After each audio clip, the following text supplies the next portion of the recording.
જોઈશું, જ્યાં વિધાનસભામાંથી કોંગ્રેસના સભ્યોએ વોકઆઉટ કર્યો છે। મહત્વનું છે કે ગૃહમાં SC, ST, OBC નિગમોને બજેટ ફાળવણી મુદ્દે હોબાળો કરવામાં આવ્યો હતો। કોંગ્રેસના શૈલેષ પરમારના પ્રશ્નમાં કોંગ્રેસના સભ્યોનો જે રીતે વિરોધ જોવા મળ્યો, હોબાળો કરતા દેખાયા છે। કોંગ્રેસના સભ્યોએ જવાબ આપવાનો આગ્રહ કર્યો હતો।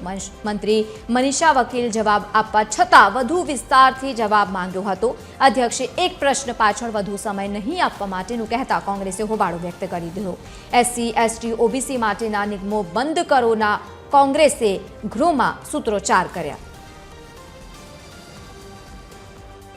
અમે જ્યારે સરકારને પૂછ્યું કે આ ઓછી રકમ ફાળવવામાં આવે છે અને બીજા બિન અનામત વર્ગનું જે નિગમ છે એને અનેક ગણી વધારે રકમ ફાળવવામાં આવે છે, તો આ બજેટ ફાળવવાના ધોરણો શું છે, એની આર્થિક સ્થિતિ જોવામાં આવે છે, એની સામાજિક સ્થિતિ જોવામાં આવે છે, એની શૈક્ષણિક સ્થિતિ જોવામાં આવે છે, કયા આધારે બજેટ ફાળવવામાં આવે છે, પણ એનો જવાબ સરકારે ના આપ્યો।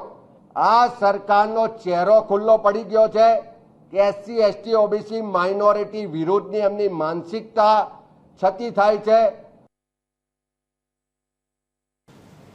ગૃહમાંથી કોંગ્રેસના વોકઆઉટ પર અધ્યક્ષે પણ ઠપકો આપ્યો છે। 3 નેતાઓને કોંગ્રેસને ઠપકો આપી અને અધ્યક્ષ સમક્ષ માંગણી કરી છે। મંત્રી જીતુ વાઘાણી, અર્જુન મોઢવાડિયાએ કરી છે ઠપકો આપવા માટેની માંગણી। ધારાસભ્ય રમણલાલ વોરાએ પણ કોંગ્રેસના સભ્યોને ગૃહ બહાર કરવા માટેની માંગણી કરી। વિધાનસભા અધ્યક્ષ શંકર ચૌધરીએ કોંગ્રેસના સભ્યોને આપ્યો છે ઠપકો। કોઈ સભ્ય મંત્રીને પોતાના મુજબનો જવાબ આપવા પર દબાણ ન કરી શકાય। પ્રશ્નોત્તરી કાળનો સમય પ્રજાના પ્રશ્નો પર ધ્યાન આપવાનો સમય છે। અધ્યક્ષે કોંગ્રેસના સભ્યને ફરી આવી કાર્યવાહીમાં ગૃહમાં ન કરવા માટે તાકીદ કરી છે।